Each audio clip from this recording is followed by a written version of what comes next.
anything. And we're rolling! Oh, by the way, this is the season 3 of the Lisa Whiteside podcast. Oh, cool. You're the first episode of the relaunch and the rebrand with a new suit. I feel honoured. So you should. Yeah. No, I'm joking. I feel honoured because I am sitting amongst boxing royalty right now in my eyes in our lovely town of Luton, where you've come from. Yeah, let me introduce the show properly because I've just completely ruined the start. Hello, everybody. Welcome to the Luton's Deadpool podcast with me, Luton's Deadpool, and my amazing, talented special guest today, Tysie Gallagher. Thank you for coming on, Tysie. It's a pleasure to meet you. No worries. Been Thank following you for you from having a me distance. Wait, no, that sounds creepy. on.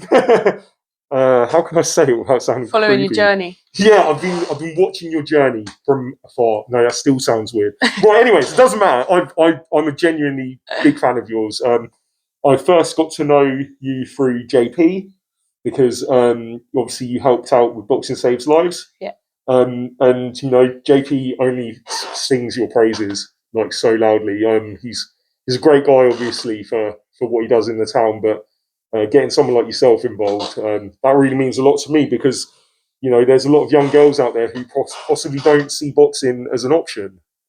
So to have someone like him around who's really trying to involve women in boxing, it's a great thing, don't you think? Yeah, no, definitely. And like the work that obviously with Boxing Saves Lives we've been doing, we've been getting a lot of groups of girls, and I've found like girls love it, something they've never done before, and they come out like loving it. I've got a few groups of girls in a couple of different schools at the minute, and I've been with them since September, and they literally love it, and they've come on so well, and it's just so good at introducing them to something that they would have never been introduced to before, and they actually are good at it and love it. So it's a good. That's perfect. That's perfect. Well, we'll go into boxing in a minute. I want to find out a little bit more about yourself because, you know, this is what this show's about. I like to talk about the person behind like what they actually do, because a lot of the time when people do these kind of things, they often just talk about the thing that they do, and they don't often talk about where they came from and who they are as a person. So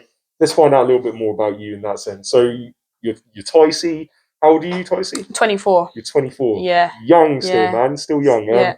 So, like, you grew up in Luton, yeah? Yeah.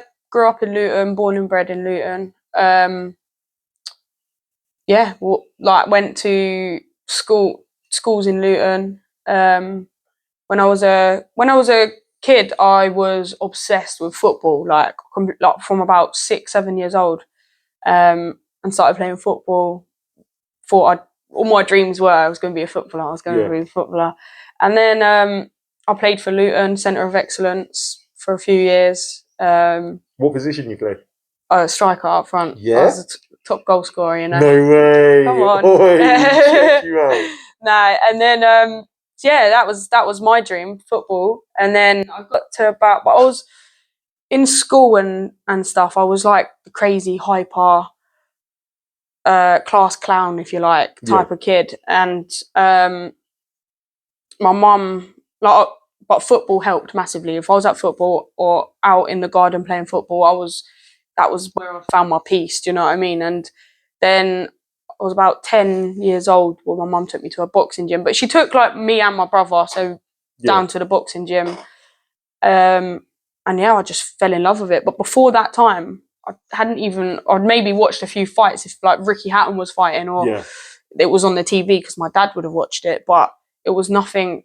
I never even thought about boxing or anything like that until I walked into a boxing gym, and the first session I was just like, I love it. Yeah, I love it. So what actually made you do boxing then? Like, what was it? What was the thing that got you to go? Well, because I was getting into quite a bit of trouble at school and stuff. It was primary school. It was like year 6. I was getting into a bit of trouble and stuff like that. And my mum just seen there was a boxing class down at the. It was in Marsh Farm. Yeah. Elite Manor. The sports hall. Oh yeah. There was a class there, and she's took me along, just thinking that like see if it will help like channel some energy. Because later on that year I got diagnosed with like ADHD and OCD and stuff like that. So, which all just made sense really to everything. And then yeah, as soon as I went there, it was just wow. I felt even now and then it was like I just felt at peace and at like truly like happy within myself when I was at boxing or I was at football or I was doing something sporty or making me feel good. Do you know? So yeah, that's. Oh, that's awesome, man. I love that you was able to channel the ADHD into something really positive. I mean, I definitely, I wasn't very fortunate as a child. I didn't get diagnosed with that as a child. I definitely had that issue. Couldn't pay attention in class. The only things that I could focus on was anything that was physical. Do you know what I mean? So yeah, I can definitely relate to being kind of frustrated in school by the way that they try to structure you.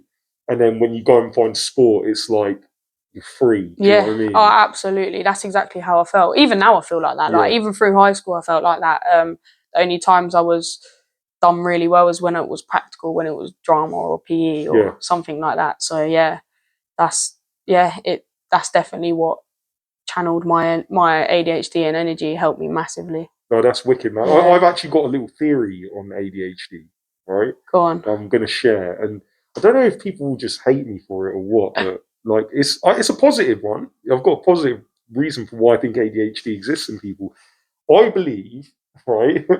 I'm just saying, I believe like I'm an authority figure. I'm an idiot in a mask. Just everybody, disclaimer: I'm an idiot in a mask. So I think that obviously we come from long periods of time of being hunter-gatherers, right? Living in the kind of, like 100,000 years ago, up till probably like 5-10,000 years ago, right? We were like hunter-gatherers, yeah? And we lived in a world where it was like, you've got some people that stay within the tribe and do the cooking and cleaning and, they look after the children and stuff like that. And then you've got people who are the hunters, yeah, who go out into the wilderness and they have to be on their shit, yeah? Because if you're not, you're going to get yammed by a saber-toothed tiger or something, yeah? So I think that ADHD serves the purpose of awareness, right, in high intensity situations, right? Because don't you feel like when you're boxing, it's like time slows down. Yeah. Or when you're playing football, it's like time, like when you need to go around someone. Oh, there we go. Yeah, that was scary. There's a ghost. We'll go into ghosts in a moment. No, but I feel like, it was that thing that kept the hunter-gatherers alive back then, because you needed people who were, number one, brave to go out into that wilderness, and number two, loved it as well, and like felt like they were on fire, like every part of their being was like engaged into like, hunting that deer or hunting that rabbit and making sure you don't get eaten by a crocodile or something. So, I personally believe that's the reason why we have it. And then what's happened is, as time's gone forward, we now live in a world where you don't get eaten by tigers anymore and you're not really hunting anymore. So ADHD doesn't really serve a purpose anymore. So it can cause a lot of people a lot of problems because you try to fit a square peg into a round hole. Yeah, it's true. It's like you got to find that purpose to make you feel like the go-getter, to make you feel like the so like I have to do like for me, I can't just settle just to be average, like, because I've spent a couple of years, like obviously where I'd had a baby and stuff, where I weren't boxing, and it made me feel crap. Like honestly, like I wasn't going out there and pushing myself to the limits, and when I don't do that, it messes with my mind, to be honest. And so I need just as much, like I'd need boxing in my life, or if it wasn't boxing, it would be football or whatever whatever I would be doing.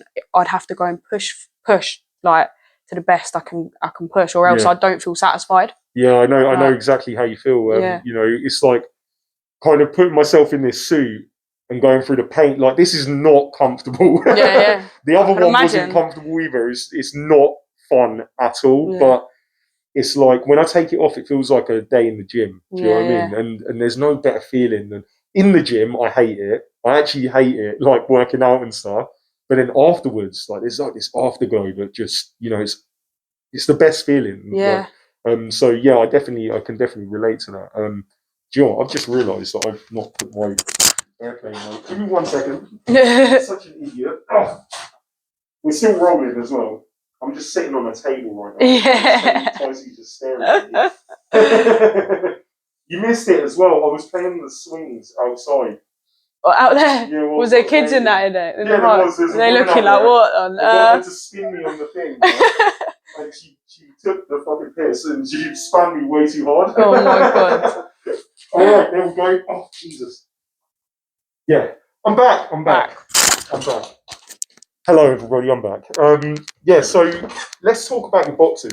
Because you brought something very special with you today, haven't you? I did indeed, yeah. You want to get in and show the camera? It's the big strap. Oh my gosh! Look at that! Look at this! Yeah. That is beautiful. That's it. That's beautiful. So tell people exactly how you became the Commonwealth Champion. Exactly how I done it. Start to finish. As in that fight, the fight. Training, everything. Okay, so obviously I turned pro coming up maybe a year and a half, maybe 2 years ago now. And I had my debut October last year. And since then I won 4 fights on the bounce, and on my 5th fight I went straight into a title fight against she's a world champion now, so Nina Hughes, and I lost the fight. Very close fight. Yes, controversial decision, but and that just that knocked me, man. Like it knocked me at the time massively, like in my head, like no way, like I can't let this happen, like it was like the end of the world to me. Do you know what I mean? But and then it made the fire in my belly just burn even more. Like I'm not settling for this. I need to go back and prove myself and everyone else, like I'm better than this. I can show everyone. And then so since July last year, I've just been working so hard with my trainer, up the ante with everything, and we got another title shot for April the 14th this year, 2023, and training went really well. I was just like an animal in training. I'm like, because it was like I know what it feels like to lose, and I'm not doing that again. Like, so I just left everything into training and come out of the fight, unanimous decision win. Really, really good fight. Everything that we've done in training just come off in the fight, and I was really pleased with my performance, and so was everyone else. So, because I didn't just win any fight, I beat a very, very top class boxer who was destined to go on and win world titles. Lisa Whiteside, and who's done massive things in boxing, and so that's what me and a lot of other people was more impressed with. Like, it wasn't just about winning the Commonwealth title; it was about who I won against and how I won. So it was a good night. What's the standout moment of the fight for you? Standout moment, I'd probably say the 9th round. I kind of had a moment in the corner where I looked at my coach Tony, and I just said, like, I looked and we just kind of smiled at each other and was like, we've done it. We've done it. Oh, that must be such a nice feeling. Yeah. And I remember, like, in the fight when I was boxing, I kind of like thought to myself, like, oh my God, I can feel that I'm beating her. I know that I'm up on the cards. And I was thinking to myself, Tysie, like, you've done it. Like, you're actually boxing. I knew I was boxing so well as well, but not like I surprised myself, but it was like, thank God, like I've been able to showcase this, what I've been working on, and it pulled off on the fight. That is the best feeling. Like, all the hard work, all the training, and then that's the moment you're doing it for, is that night under the lights, and to get that energy to just box your heart out. And I saw bits of it. I didn't see the whole thing. I was away that night, but like I saw bits of it the next day on Twitter and stuff. Where people taking videos and everything. And seriously, man, that was incredible. It was good. That was incredible. I want to come to one of your fights. No, you should. You should. They're wicked. Really They're wicked. Like, you know what the people in Luton are like when everyone comes, it's loud, everyone's screaming, like it's wicked. Like, the atmosphere, it's so good. I was really lucky. I got to go to Linus's last fight. What he won on the points decision, and it was a brilliant night. And I was sat there, like, thinking that I was the only person from Luton. I don't know why I thought that. Yeah. I'm so stupid for thinking that. Because I was sat there like, oh yeah, I must be the only person. Then I was talking to a couple of people in the crowd, like, oh, who are you here to see? And they're like, yeah, I'm here to see Linus. So I was like, oh, really? Oh, okay, where are you from? And they're like, I'm from Luton. So, oh, right, okay. They asked someone else, yeah, I'm from Luton. It's like the whole of Luton came down to watch Linus fight, and there wasn't anybody else there. Yeah, no, it's true. I felt really bad for the other guy who beat, because, you know, it seemed like he had maybe one or two people in the crowd. Yeah. That's similar to like, because obviously Lisa is from up north, so she probably just had a close family and her coaches and that. But yeah, Luton always come through with the support. They do. Love it. Yeah. So let me ask you this then, because you know we're talking about Luton. What does Luton mean to you? Luton means a lot to me. It's born and bred here. I'm like, obviously my whole family are from Luton, and it doesn't get enough good recognition that it should. There's a lot of people in Luton who are doing so well, trying to push themselves and push for other people for Luton. Could be in the football, the boxing, dancing, art, and stuff like that. And everyone's just trying to make Luton a better place. Do you know? Well, a lot of people are trying to make Luton a better place and putting Luton on the map. Do you know? And that's what I want to do. I want to put Luton on the map for something positive and to make history. Do you know what I mean? Yeah, of course. And like, you know, I can't say how proud I am with you on a personal level to see you smashing it like you are, and to see that you've got that same mentality as a lot of people, like, you know, myself, JP, and like, you know, Linus, there's Kev from ABCD in Luton as well. Yeah. My gosh, I don't want to name any more people because I'll forget people. Forget people, you feel bad. They'll be upset with me, otherwise I'll be here all day. That's what the podcast will end up being. But people like that exist in this town that only want to show you the positive. Exactly. This is the way that we make it better. That's it. And if now I can inspire or help the younger kids coming through, not just for boxing either, but to show them if you put your hard work into anything, or dedication and consistency and resilience, then you can do whatever you want to do. Like, you can achieve whatever you want to achieve. There's no limits, and that's a massive thing I would want to get across to all the young youth coming up from Luton. Do you know what I mean? Of course. Like, let's talk a little bit about how you help with Boxing Saves Lives then, and what JP does and who JP is. Because, you know, obviously I talk about these names and some people just don't know who they are. Do you know what I mean? I get people message me sometimes after a podcast like, who are you talking about? You keep saying these names. I don't know who you're going on about, right? So, who is JP to you? How did you first meet him? First met JP when I must have been about 15 or 16, and he came. I think I won a fight. I'm not sure if it was a national title or just a normal fight. And he got in contact with me to come and do a little write-up to put me in the paper for Luton News. And he come down the gym and I met him. And then it would be the same, like every fight, he would just check up, see how I'm doing, or like he would be at the fights, at the shows and stuff. And then, that's how I kind of met him. And then we just stayed in contact. And then obviously he started up, I think it was Boxing Luton at first. Yeah. And then it was Boxing Saves Lives. And then he just asked if I would come on board with him and help with going into schools, one-to-ones with boxing kids, not just kids, but like teenagers and stuff. And just then we started our first school, went into schools. We was doing like an after-school club. And then it just kind of just progressed from there. Like within a few months, we had loads of schools wanting Boxing Saves Lives in the school and like getting it in their curriculum, which was good. So we kind of like just went with the flow at first, like not really with no massive expectations, but it was like, we're doing a great thing here, and we're seeing a difference from like the kids from the first session to like the fourth, fifth session. We're like, wow, like, and the teachers were saying the same. Some of the parents were saying the same. And then we kind of just like carried on from there. Now we've got loads of schools on board. We do one-to-ones with some kids. We do group sessions. We do group sessions with kids who the teachers have picked, who like have got like lack of confidence, low self-esteem and stuff. And the results are just unreal. Like honestly, very, very. Like the change in the kids. The change in the kids is that's the most rewarding thing. for me. Oh, someone's at the door. Someone's here to let them in. It's fine. Yeah. It's fine. Yep, sorry. So yeah, it's really, really rewarding. And then, so yeah, that's basically what we do with Boxing Saves Lives, and we're just helping the kids, and we're teaching them like that.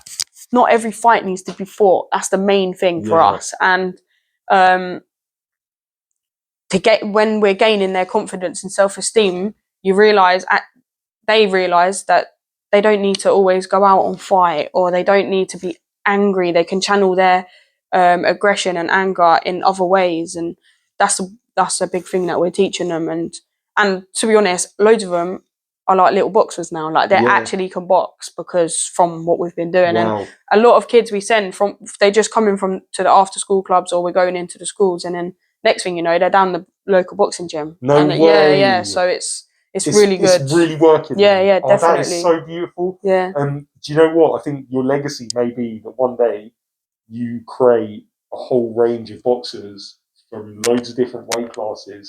They're going out into the world and smashing it. And that's it. Like, you know, them kids, they maybe wouldn't have had that life. Exactly. It's actually crazy how, you know, giving someone an opportunity like that can really change them and the prospects that they have. I think that people forget sometimes, like, the underprivilege that we have in this town. Like, if you're from Luton, you automatically are a step down on the ladder. You know, you've got other people starting in other places in life. When you're from Luton, the second you mention that to someone, they automatically have like a look of disgust in their face, right? 100%, every time. Even if they've never been to Luton, they will just instantly be like, ugh, like there's that. Something to say about it, like not nice either. Like, do you know what I mean? So, if you're a child and like that's the attitude that people have, you're going to think you're a piece of shit. Yeah. You know what I mean? And it's really hard when you feel like that. It's hard to then believe in yourself, to then achieve in yourself. Do you know what I mean? Exactly. So I think that when it comes to people like yourself and JP who give people them opportunities to strive and thrive, like, I love how JP talks about stuff like that. Man. Yeah. Like, you know, she's so passionate about it, and I think without people like yourselves, the youth in our town would be a lot poorer. Absolutely, like the opportunities that JP's been given these underprivileged children as well is unreal. Like they would have never been able to come to a boxing gym, or like because of money or and well, yeah, let's mention that it's free, isn't it? Yeah, it's free, yeah. And so JP gives these kids opportunities to go to a boxing gym, and their parents ain't got to pay. Because if their parents would have had to pay, they probably would have never stepped foot in a boxing gym and do you know what I mean? And it's really, the work that he does is really, really good. Of you do. Yeah, no, of course. But I wouldn't be doing it if it wasn't for JP. Do you know, he's the main guy, and he's the one that went out and got this work, got it all. You know, when he was working himself and he was still trying to like build Boxing Saves Lives. Do you know what I mean? Yeah. I'm obviously the coach and I help out, but he's the guy that if it wasn't for him, there would be no Boxing Saves Lives, and there wouldn't be changing people's lives. Yeah, you know? I really have to say, like, just, you know, we've gushed a lot about JP. Yeah, that is 5 minutes of fame now. No, I just want to say on a personal level about him, you know, he's really been there for me as a friend, especially lately. You know, I get a voice note from him every now and then, or a phone call or whatever, and I bump into him absolutely bloody everywhere as well. But every time that I see him, he's got so much time for me, and he's really concerned when I'm having a difficult time. He cares so much. So yeah, I just wanted to, you know, put that out there just to big say, up like, JP. Big up JP. Big up JP. He's the man. He really is. So in terms of like your boxing journey and where you want to go and what you want to do, what's your plans? I want to be a world champion. That's what I want to be. And to get there, there's going to be, obviously, I don't really know what's next. So we've got a few meetings coming up to obviously point us in that direction. But there's so many avenues I can go down. I want, obviously, more titles. Could be the European title, world title. And yeah, once I get that world title, who knows? Yeah, you're set. Who knows? I will, like, I'm the type of person though, I'll get something and I want more. Yeah. I want more. My dream is to become a world champion. when I become that, I know that I'll want more. Yeah. So, but as long as I do that, yeah, I'll be happy. that's wicked. I mean, like, one piece of advice that I will give about that is something that I heard Tyson Fury actually talking about on the Joe Rogan podcast, and he talked about his dream of fighting Klitschko, right? And he got that dream, and he beat him, right?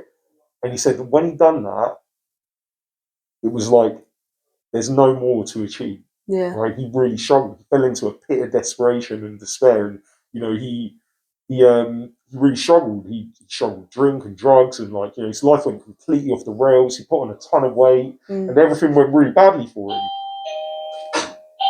Seriously. But yeah, no.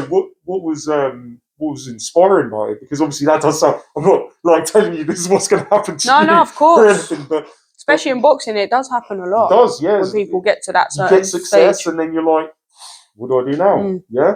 But what Tyson's done is that he now sets himself small goals, right?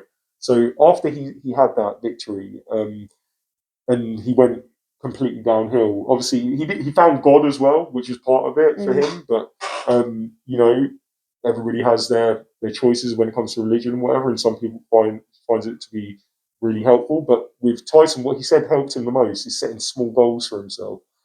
So do more time on the treadmill. Do you know what I mean? Spend more time in the gym, and he would set these little goals for himself, and because of that, it helped him to feel like he was achieving more. And it sounds so silly, but it's something that I always think about when it comes to really successful people. That it must get hard when you get to that pinnacle, and then what's next? What are you fighting for after that? Because especially in boxing, you want to feel a purpose. You know what I mean? And and you want to feel, what's the word, like you're worthy. Do you know what I mean? And when you ain't got nothing to work for, it can get rough. Even now, like if I ain't got a fight date, I'll still be ticking over in the gym. I'll be training, but it's like in your mind, it's like I need something. I need something to work towards. And I just think I'll always be like that. Yeah. So yeah, it's right setting little goals. Even now, I set little goals.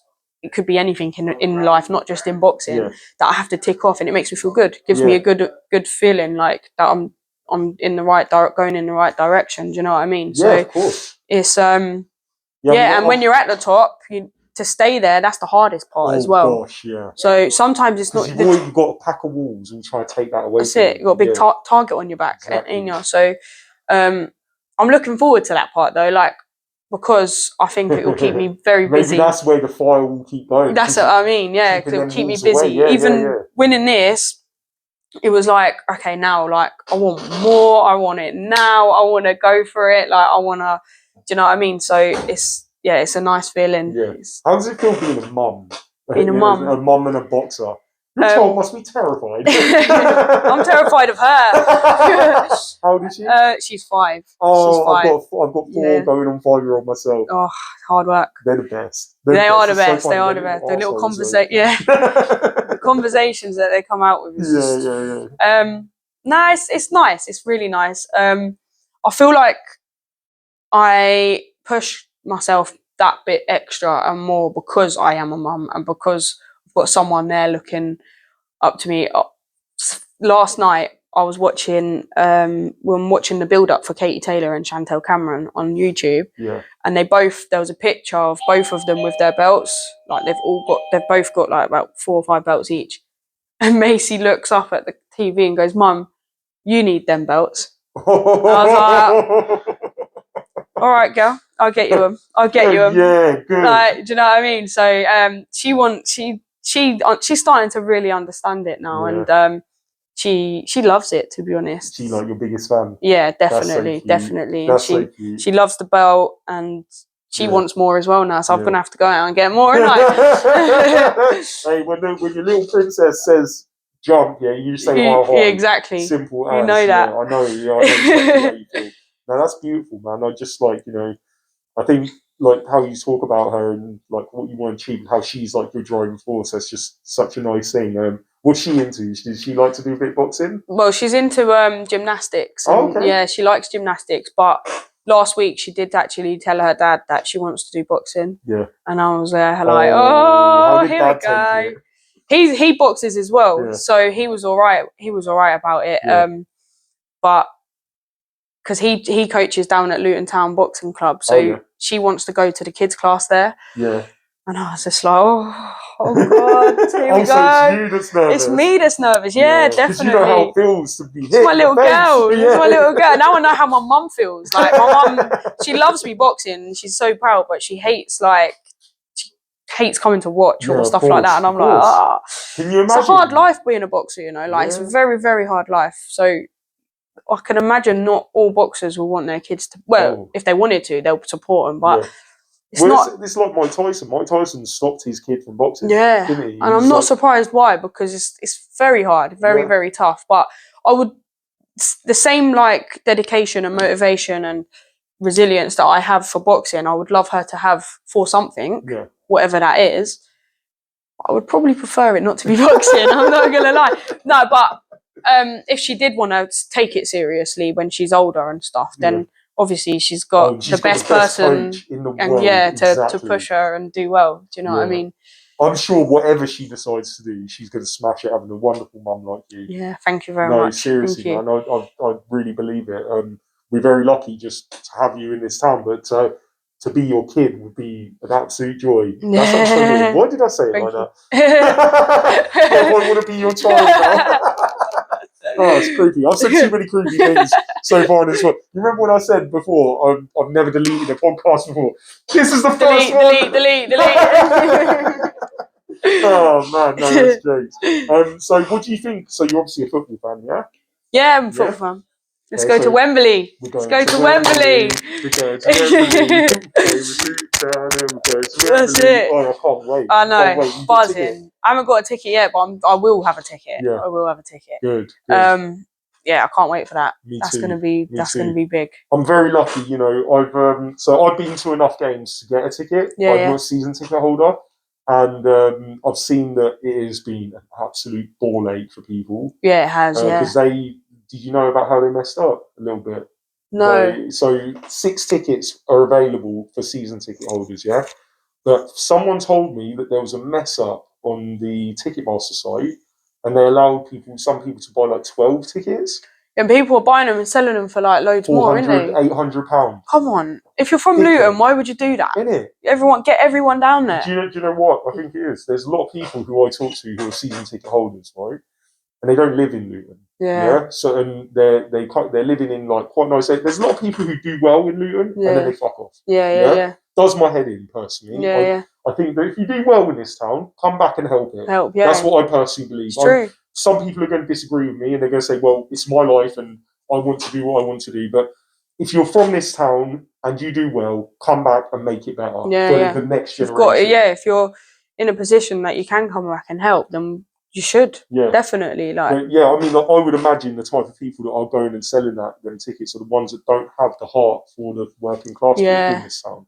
Because ultimately, what you're doing is you're pricing people out. Like, not to buy extra tickets that you don't need is disgusting. Unless it's because you're doing it for a charitable cause. Like, you know, I heard the other day about someone buying tickets and just giving them away, which was lovely. I'm very fortunate because someone approached me on Twitter and was like, "Oh, have you got tickets yet?" And I was like, "No." And they said, "Oh, I'm going to do a post for you." Tell them to hit me up. No, but they said, "Oh yeah, I'm going to do a post for you and see if I can get you some tickets." And then I got someone DM me a little while later, and they were like, "Yeah, I'll get you 3 tickets." Yeah, that's ledge. That's good. Yeah, it's really nice of that person. So hopefully, I'm going to get them today. Get sorted. My daughter is desperate to go. Buzzing. Like, she plays for Luton Town Ladies in the youth section. And she's a massive Luton Town fan. When I take her to the football, she goes bananas. Yeah. That's wicked, that is. Yeah, I know, right? And do you know what? Some people may judge me badly for this, but I think it's a kind of well-known fact in football. If you're a child and you go to football, and people are swearing, like they do, because everybody swears at football, right? And then you happen to let a swear word out, It's no problem. You're only allowed to swear at the ground. That's that's it. Yeah, the second you get out of the ground, So you make a word like that, I'm going to clip you. don't worry, I same thing. Said that my niece and nephew, I took them to it was a Liverpool and Celtic game in Anfield, and there was everyone swearing. They looked at me and they started swearing. I was like, only in the football ground. Yeah. But when we leave, no, none of that. Yeah, exactly. I mean, like, you know, I don't they love it though, don't they? Yeah, like, I don't want to teach bad behaviours or anything. No, but at the same time, it's football, man. Like, this is what it's about. Exactly. It's about giving people shit. Like, you know what I mean? If you're not giving the ref a bit of jip, then what are you doing there? Yeah, exactly. I know. I mean, let's not go too hard at him and make him want to quit his job. You know, but at the same time, if he makes a bad decision, I'm going to let him know about it, and so is everybody else. So it's all a part of the experience, isn't it? Yeah, it's football. Like, often I feel like it's not actually serious. Yeah, no. Like when people, there are some people. Like there was one guy before. I was sitting in main stand, right next to the tunnel, and there was this guy, and he was going mad at the lino. Yeah, he was going absolutely flipping crazy at the lino. Lino's on the other side, isn't it? So he's going and going and going. And he gets to the point of where he actually starts to come over the board, where he's so angry, because the lino's fair enough, he made a couple of errors. Yeah. But we're all laughing about it. Why did he get so angry though? He got so angry. I thought he was going to get on the pitch and fight the guy. Really? The students had to come over and drag him away. And then they took him, had a little chat. Then they brought him back and he just was very quiet for the rest of the game, thank God. There are some people that do ruin it. Yeah, that's it. But the scenes the other day, honestly, everyone on the... No, I weren't there. No, I couldn't get tickets. That was hard to get tickets that day. Yeah. But yeah, that looked unreal. Give you goosebumps watching it. Do you know what I mean? I just can't wait. Like if we do it at Wembley, I don't really want to talk about it too much. Oh no, just because it's like I personally feel like we could do it. Yeah. I don't really. Yeah, I just don't really want to have high expectations or anything. Do you know what I mean? You know how it is being a Luton fan. It's like there's highs and there's lows. It's tough. It's not fun. It's not really fun. Like we have been. When you look at like how we've progressed over the last few years, you know, just been up, doing really well. But it doesn't ever feel like that. No. But when you look back to like say when we was at Wembley the last time, we've come a long way. Do you know what I mean? But through the season, it feels like it goes up and down. But they've worked hard for this moment. Do you know what I mean? Exactly. No, and I hope that if there's anyone from Luton Town out there, sort Tysie out. Let's get Tysie on the pitch. Commonwealth Champ. Yeah, come on to Wembley. Commonwealth Champ. Let's get her to Wembley. Seriously, man, I would love to see you there. Yeah, definitely, it'll be good. Sharing the spoils of victory, hopefully. Exactly. Yeah. Exactly. Well, anyways, Tysie, I think I've kept you for long enough. I know you've got somewhere to be, so I won't keep you much longer. No worries. I just want you to do a little promotion of yourself. Tell people your website, like your socials, just anything that you want to say now to big yourself up and put it out there. So my Instagram and Twitter is at Tysie Gallagher. So if you can all go and follow that, and great Instagram, by the way, love it. Yeah, so you can all follow the journey, see what's going on, see when I'm training and what fights I've got coming up, and then there's some big news coming soon. Ooh. So keep your eyes peeled. But just want to thank everyone who supports me, sends me loads of messages, or comes to the fights. It means a lot, and I wouldn't be able to do it without you all. Perfect. Thank you very much, Tysie. And I think there's is that Uber Eats out there? Deliveroo. I think so. Is that what it is? Oh, what have you got me? What have you got me? Coming and going. Oh man, it might be a birthday cake. Oh yes. Happy birthday, Deadpool. Yeah. It's Deadpool's birthday. I forgot about that. Happy birthday, mate. Birthday beats. No. Oh, gosh. I'm joking. Gosh, you know what? Just quickly, I'll tell you one story about birthday beats, yeah? Just really quickly, and then we'll wrap it up. So when I was in school, you know what it's like, don't tell anyone it's your birthday. Yeah. Don't you dare, because you're going to get battered, yeah? So I've spent the whole day, nobody's found out. Last period, yeah? We're like wrapping up, and then someone walks past me like, is it your birthday today? And I'm like, no. And someone's heard, and they're like, is it his birthday? And it's like meerkats. It's all like meerkats like this, yeah? God. They're like, is it his birthday? Is it his birthday? And the word just spreads, yeah? And then like, birthday beats. Yeah, Birthday beats, you know you're getting And I'm like, beats. oh no. So I've got my bag ready to go. The second the bell goes, I literally run for the door. I'm out the door. I run home. As I'm running, I turn around and like half of my year group is chasing me. I couldn't believe it. It was so scary. I get back to my house, banging on the door. Mom, let me in, please, let me in. She opens the door. I fly in the house. She closes the door. She's like, what's going on? I'm like, everyone from school's come to beat me up. And she's like, what? Why? I'm like, it's birthday beats. She's like, what? And then the door knocks. Yeah? So she goes to the door. Yeah, can your son come out to play, please? And she's like, get out there now. Face it like Go a man. sort it out. I'm like, no. She literally drags me and kicks me out of the door. And then I got beaten within an inch of my life. What a birthday, isn't it? Yeah, what a great birthday. So yeah, to anyone that sees me today, do not beat me up, please. I may look like a superhero, but I certainly am not one. Anyway, thank you very much, Tysie. Thank you very much for having me on. Thank you. Appreciate it. Love you, Luton. Bye, everyone. Oh, you're perfect. Well done. Well done.